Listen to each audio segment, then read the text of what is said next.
Hi everyone! It's me! And today, let's uncover this mystery together!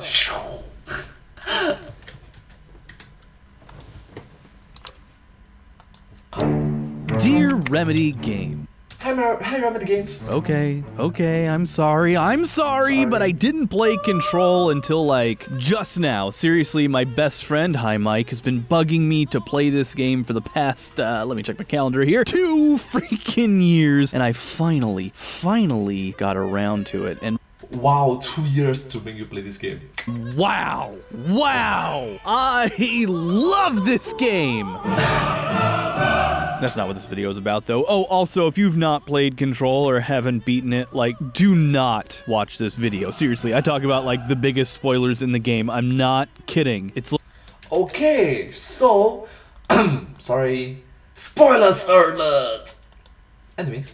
like the main plot point and all the reveals, so go play it and come back here when you're done, or I don't know, keep watching, I can't stop you, but you're not allowed to complain about spoilers if you keep going. Anyway, when I played Control, I knew I was gonna have to do a video on it, and then the more I played, I was like, how on earth do I do a video on this? Because my entire show is about science, math, things are at least slightly empirical, and Control is pretty much the opposite of that. Even more than some magical fantasy worlds, this game intentionally stands in stark opposition to the material realities of our universe and pronounces them to be real. What am I supposed to do with that? The entire game is wearing science-proof armor that my laser-focused science vision can't penetrate. The science-proof armor! Then I thought of something interesting, something new. As loyal fans of the show know, typically my show has a pretty standard formula. Thing happens in game, thing is implausible, find a relevant formula, plug in the variables, hit enter, and oh my... and oh my god! Stars, it makes no sense! Sometimes I dabble in good things actually bad, or the secret dark truth stuff, and that is a fun format. I love it, but sometimes, on some days, I like to do something a little different. Something that broadens your understanding of the game and the world around you, not nitpicking, not tearing down, but building up, enriching and teaching you something truly special. And today is one of those weird days. Join me as we examine my personal favorite fan theory for Control and prove it using science. I'm not gonna bury the lead here. This is it. Dylan and Jesse Faden aren't brother and sister. They're the same person. What? Okay. Now I can understand why you mentioned spoilers alert. Okay. Let's go.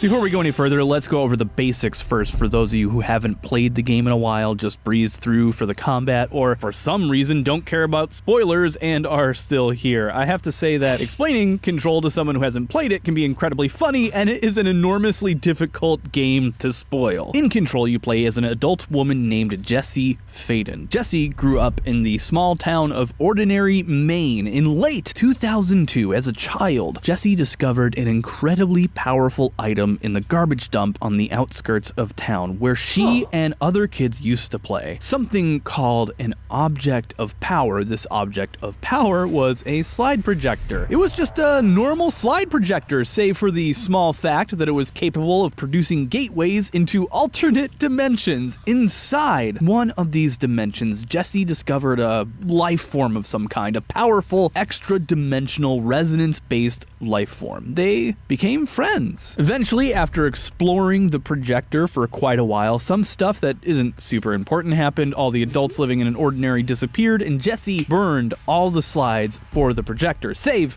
for one, Slidescape 36, the hand. Enter the Federal Bureau of Control, a United States institution that specifically exists to govern, contain, and control altered world events, the term that they use for large-scale paranormal incidents. It's basically obscure paranormal incidents. The X-Files, if it wasn't just one dubious guy in a single office and instead it had the funding of the entire FBI. The events of Ordinary Maine were an altered world event, or AWE for short, as were the events of Alan Wake at Cauldron Lake in Bright Falls, Washington. The FBC detected this AWE in Ordinary and showed up to do #government stuff and took Dylan Faden, Jesse's younger brother, into custody, as well as the slide projector and the entire garbage dump. But Jesse got away. Fast forward 17 years, it's the start of the game, and Jesse Faden is at the steps leading into the headquarters of the Federal Bureau of Control at 33 Thomas Street, New York, New York, searching for her brother, Dylan.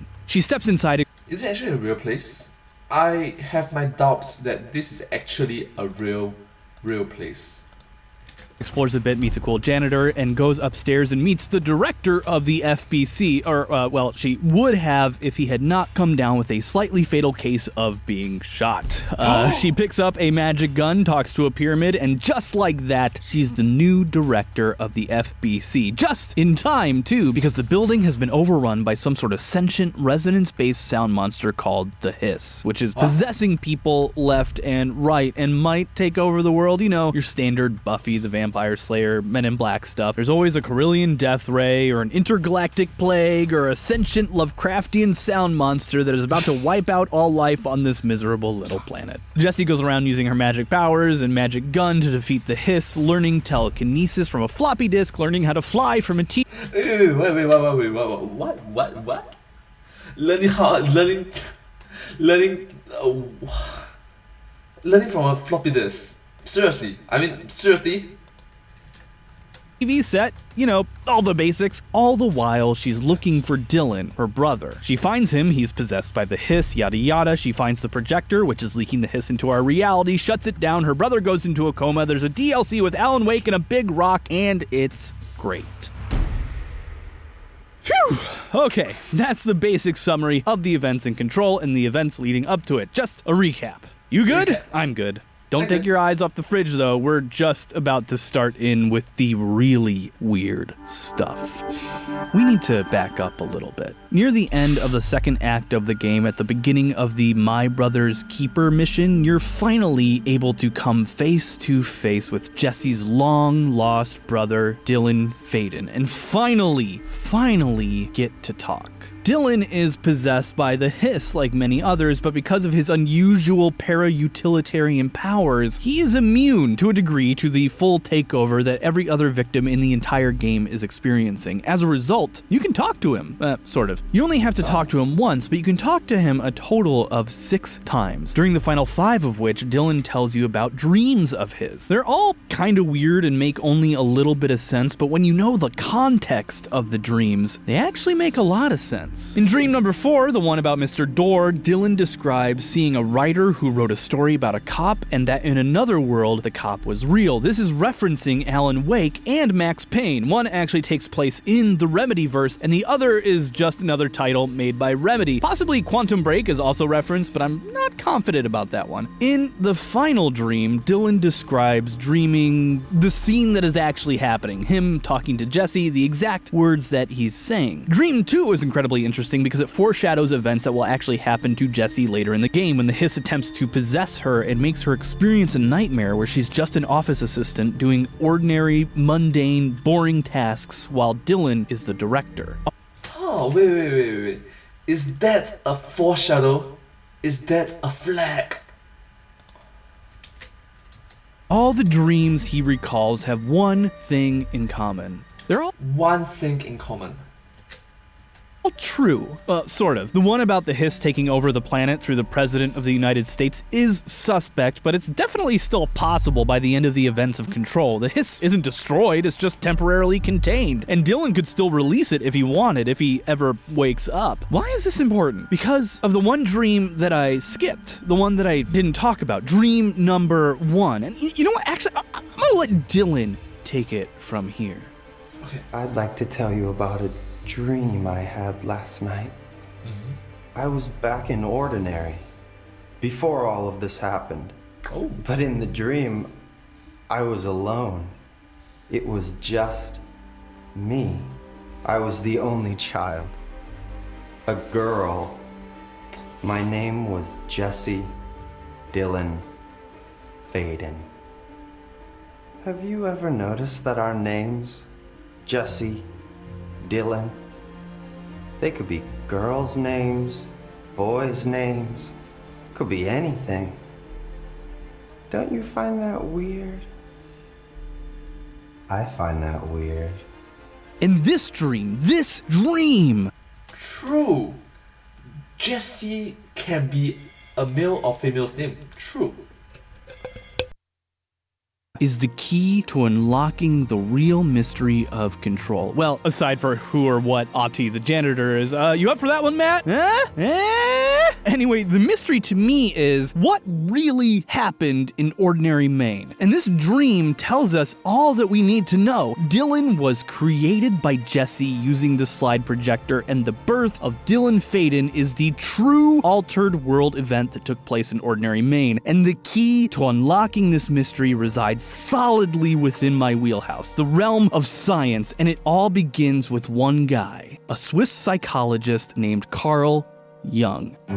Jung is controversial for a lot of the same reasons Freud is, and in spite of his insistence to the contrary, Jung really does work within a very similar framework to Freud's. That being said, the criticisms of his applicability in modern clinical settings don't actually matter here at all. Like, at all. And this is because the world of control presupposes that the rules of Carl Jung's analytical psychology are empirically true, and they govern the entire world of control. In fact, it turns out that there's several scraps of lore that state this outright with no subtlety whatsoever, but even if you miss these papers in-game, there's dozens, maybe even hundreds of hints to Jung being an influencer of the metaphysics of control. Carl Jung, for the uninitiated, was a psychiatrist and psychoanalyst who was born in the late 19th century. Interesting. So you are trying to say that a real world scientist have influence over this game. Interesting.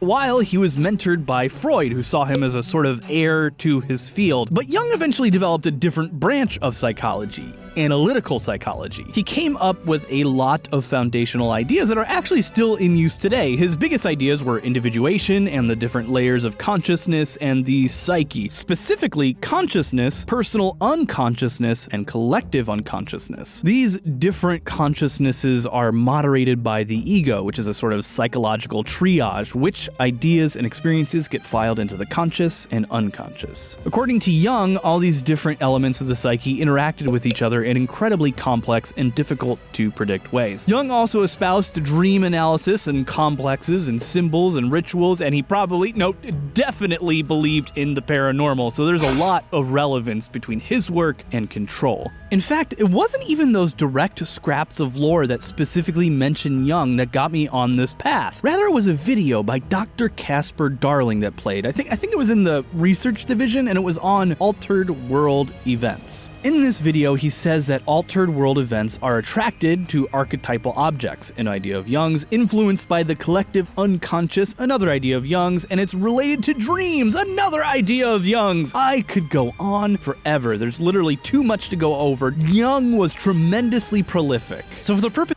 In this particular game, he is a role model, I guess. of this video, and proving that Dylan, while real, wasn't really Jesse's brother born of her parents, but instead was the result of the AWE in Ordinary, we're going to be focusing on two core concepts of the personal unconscious from Jung's work: the shadow and the animus and the anima.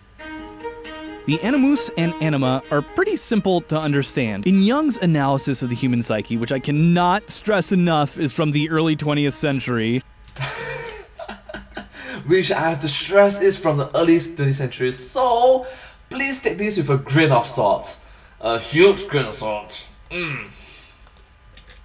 he proposed that all humans have two binary gender influences in their subconscious. Men have the anima, a feminine voice or personality, let's say, and women have the animus, the same thing but masculine. Pretty simple to grasp, right? The shadow, meanwhile, it's a little bit more complicated. The shadow is reminiscent of Freud's idea of the id. It's a suppressed part of the personal unconscious that the ego is entirely unaware of. With the ego being the main gatekeeper, the persona, this means in short that the shadow represents the unknowable parts of us that exist whether we want them to or not. The shadow sounds menacing, but in Jung's framework, this is not always the case. It's simply the parts of us that are hidden and suppressed. These can very easily be things we or others consider to be positive traits. I mean, think about your own shadow in real life. It's not a malicious force, it's just something created by the blocking of light. It's obscured, but not evil. That said, the shadow within you is instinctive, irrational, and prone to showing up in your dreams. Jungian clinicians make confronting the shadow and bringing elucidation to the darkness to be one of the goals of treatment. By bringing the subconscious to the conscious, you shine a light on it and it gets smaller, and therefore something that you don't understand or maybe even know about starts to become less influential on your behavior.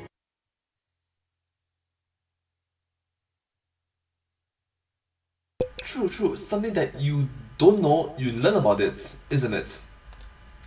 If unconfronted, if left to grow, the shadow will get darker and denser, more real, more powerful, more irrational. And as Jung himself said, everyone carries a shadow, and the less it is embodied in the individual's conscious life, the blacker and denser it is. If an inferiority is conscious, one always has a chance to correct it. But if it is repressed and isolated from consciousness, it never gets corrected. Let's talk about Jessie for a bit. Her childhood. We know almost nothing about her childhood in the game. It's all built around this altered world event. But there are some clues. In the game, there are 2 audio recordings, just 2, of Jessie with a therapist. We don't learn a lot about her, and it's easy to dismiss these tapes as irrelevant, that they're just a form of the real world gaslighting Jessie's real experiences with the paranormal, but there's more to it than that, specifically this crucial exchange.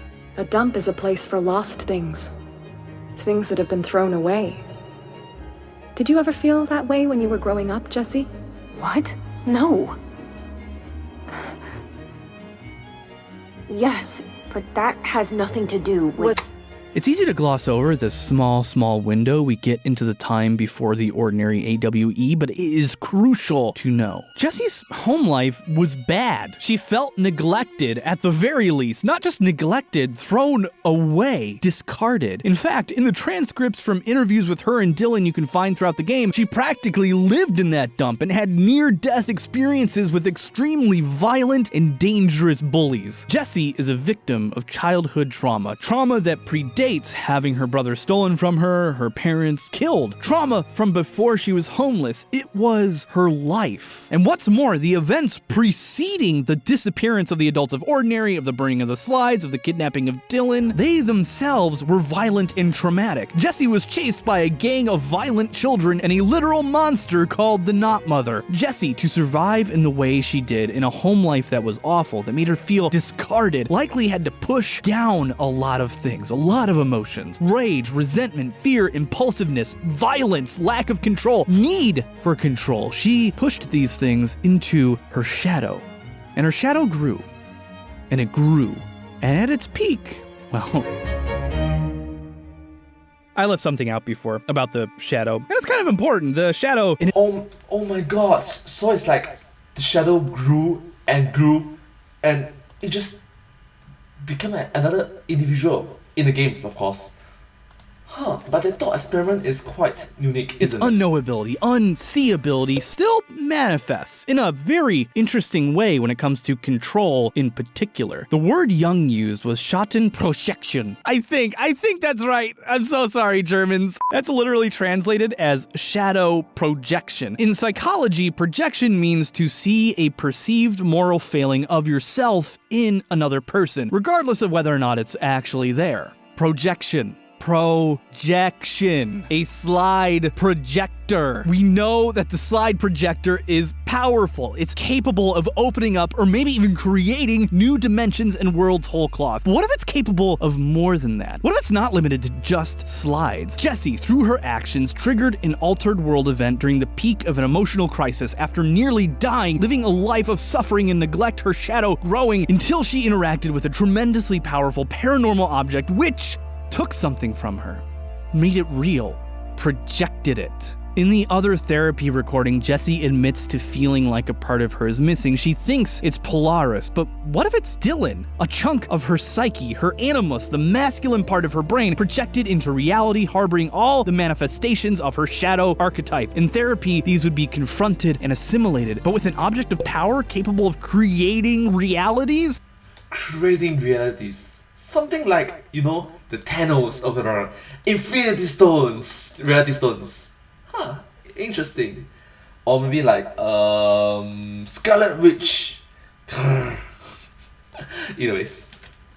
All bets are off. The slide projector ripped Jessie's rage, instability, impulsiveness, lack of control, and need for independence from her and manifested it in reality with her animus. And then it was taken from her by the government, never to be seen again until the events of Control. There's more lore support for this at the end of Foundation, the board, which frequently uses words or phrases that are contradictory but often synonyms. A being that laces its statements with multiple confused meanings calls Jessie something. Jessie, Dylan, Faden. They know the truth. Dylan knows the truth. At the end of the game, Dylan is in a coma, unresponsive. And why is that? Maybe taking the hiss out of him just ruined him, a lobotomy. Or maybe Jessie, by confronting her rage, her rebellious nature, her impulsiveness, by imposing control on the uncontrollable, made the shadow weaker. And in that, in turn, made Dylan himself weaker. It's hard to say for sure. The shadow isn't inherently evil. Dylan is not inherently evil. It's not malicious. In the Jungian framework, it's just something that exists. A part of us that we can encounter, avoid, merge with, or assimilate. An eventual goal of Jungian treatment is to assimilate with your shadow. It doesn't control you, it doesn't hide, it's just there, in your consciousness, real, making you more whole. Maybe someday Jessie will finally assimilate with her shadow and be whole again. Jessie, Dylan, Faden, maybe in Control too, and I'm not just theory crafting here. I wholly believe that this was the intended subtext of Control, put there on purpose by Sam Lake and his creative team at Remedy. There's a very interesting thought experiments in the game itself to actually make people think about it, isn't it? So it exists, okay, so what are we going to do about it? We can just ignore it, we can just carry on with our lives, we can just know about the existence and just don't do anything about it, or we can interact with it, for the good and the bad. A lot of different options, there might be even more options. Interesting. I think the duality of the animus and anima and the importance of the assimilation of the shadow are going to be major plot points in any future story about Jessie and Dylan.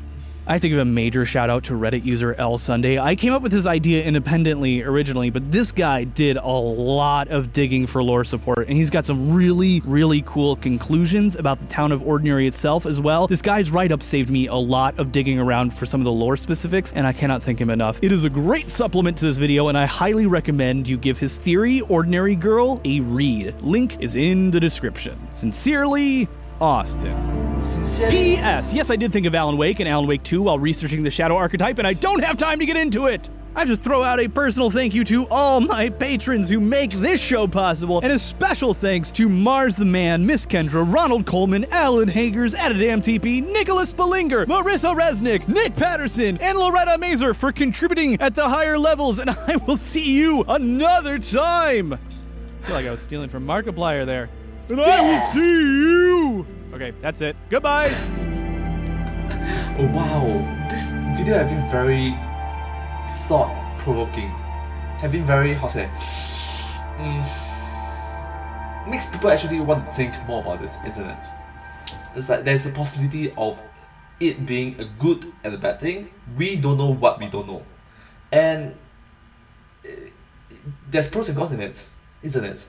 So anyways, thank you so much for watching this video. I hope that you enjoyed this video as much as I did. If you do like this video, please remember to like, share and subscribe to my channel and comment down below if you have anything to share with us. Don't forget to follow my channel as well. And I sincerely appreciate all of your support for me and my work.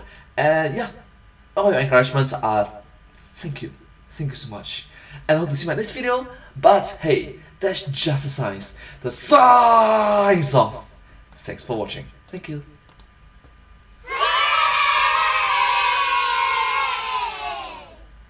And I hope to see you in my next video. Bye bye! Bye bye!